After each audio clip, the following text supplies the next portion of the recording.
sama yëg-yëg déjà mooy mbégte ndax fédération sénégalaise bi yor xeetu tàggat yaram bi ñuy wax canoë kayak ak aviron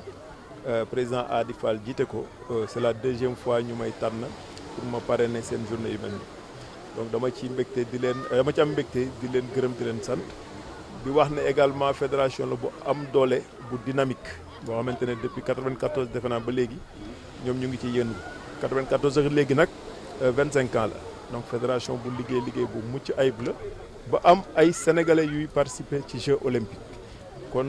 fédération bi mel noonu nag bu la woowee boole na ci mbiram da nga ci am mbégte ma leen di wax rek ne gannaaw loolu aussi may profité ci occasion yu mel nii pour wax ne Sénégal dëkku géej la dëkku dex la 700 kilomètres de côte la ñu am presque mën naa ne 3400 kilomètres de fleuve de fleuve loolu lu muy tekki day tekki ne sport bu jëm ci wàllu ndox kon sport boobu war na développé war na gën a développé te incha allahu COSEC ak yeneen structures yi état yi dinañ ci gën a dugal seen loxo gën a jàppale fédération boo xamante ne même bu jàppale bi doyul sax fexe na ba yóbbu ba am ay sportifs yu participer ci Jeux olympiques loolu du lu ndaw te gannaaw ñu ngi jëm nag ci Jeux olympiques yi ñu tuddee JOJ Jeux olympiques de la jeunesse bu 2022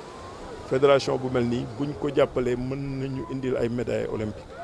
may féliciter président Adi di mbég aussi ci bi ma ñëwee fii fekk fii sama mag suma xarit muy Alia Dior Gueye nga xamante ne moo fi représenté collectivité lébu dans son ensemble ñëw teew fi muy sama mag boo xamante ne xam naa ko yàgg na ndax xeetu sport u géej am na lu ma ci xam ndax am na lu ma ci jëfee tuuti jamono yooyu ñun ñoo daan nekk di ko defandoo kon may bég trop ci teewaayam di bég aussi ci teewaayu waa Diass yi ma accompagné tey ma ràññee ci Youssou Ciss ak Daouda Sène mi nga xamante ne ñooy sunuy mag di wax ne également fas nañu yéene gën a jàppale fédération bi ndax fédération la boo xamante ne xaarul ay moyens pour tàmbali liggéey bi muy def te incha allahu dinañ ci gën a jàpp. xam nga sport nee naa nit ki da nga koy dund boo pour mën ko comprendre ñii di yëngu ci fédération yi dañuy jël ci seen jot jël ci seen alal di ko def ci fédération yi ñoom ci bénévolat la ñuy liggéey président fédération amul salaire ñi nekk ci fédération amuñu salaire dañuy jël ci seen jot ak seen xam-xam ak seen i moyens di ko ci def kon ñooñu ay patriotes la ba tax na ñun ñi nga xamante ne aussi yàlla dénk nañu ndombal tànk dañu war a jël ci suñu jot ak suñuy moyens ñëw jàppale leen accompagner leen loolu la ñu président de la République sant loolu la ñu également suñu jaar sant ndax ñun jaar nañ ci sport dund nañu sport xam nañ luy sport ba tax na aussi moo tax jeune Sénégal yëpp li ñu leen di wax rek mooy sport dafa baax gis nga sport bii ngay gis di canoë kayak sport gënu ko metti ndax day defar sa yaram defar sa xel ba pare aussi nga def ko ci environnement boo xamante ne environnement bu neex a nekk la muy géej wala muy dex wala muy lu mel noonu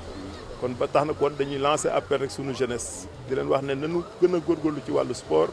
ndax sport day defar doomu aadama sport sax mën naa ne c'est la première leçon de démocratie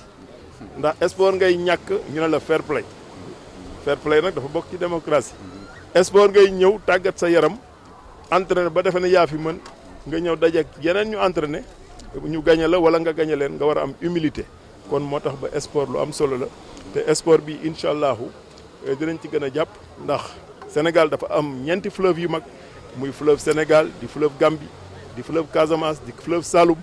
am yeneen i dex yu bëri am aussi 700 kilomètres de côte muy sport boo xamante ne nag yomb nañ jàppale te incha allahu dinañ ci gën a dugal suñu loxo may profiter également di lancer appel au ministère des sports pour mu gën a jàppale sport bi di lancer appel aussi à toutes les entreprises yi nga xamante ne ñu ngi am njëriñ ci li ñu tuddee l'économie bleue mooy mbirum koom-koom bu jóge ci géej may lancer appel entreprise yooyu yëpp pour ñu ñëw jàppale sport bi nga xamante ne canoë kayak ak aviron la ak yeneen xeetu sport yi nga xamante ne ci wàllu joow gaal la et c'est important. Bonjour monsieur le DG, aujourd'hui nous sommes deuxième édition au Course de pirogue. Quel est votre sentiment? Oui, c'est un sentiment de joie et de fierté. Parce que tout simplement c'est la deuxième fois que la Fédération sénégalaise de canoë kayak et aviron nous choisi comme parrain. Et je profite de l'occasion pour remercier le président Hadi et tous les membres du bureau de la fédération. Je suis d'autant plus, disons, content et fier que je suis parrain et je suis venu trouver ici un grand frère qui représente toute la collectivité de Lébou, qui est M. Alia Diorguey. Je profite également de l'occasion pour dire simplement qu'aujourd'hui, cette fédération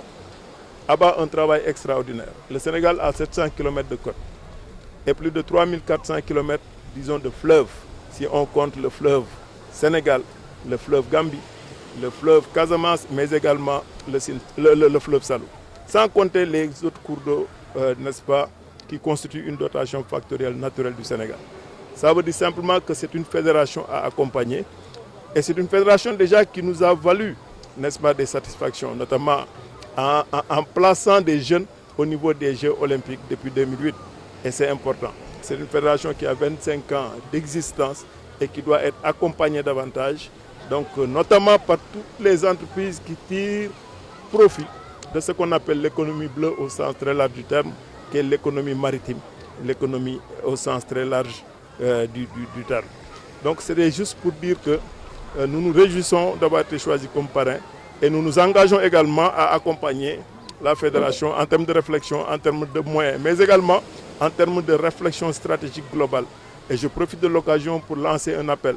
Je sais que M. le ministre fait beaucoup de choses, M. le ministre des Sports, donc j'en profite pour lui lancer un appel pour accompagner davantage cette fédération, surtout dans la perspective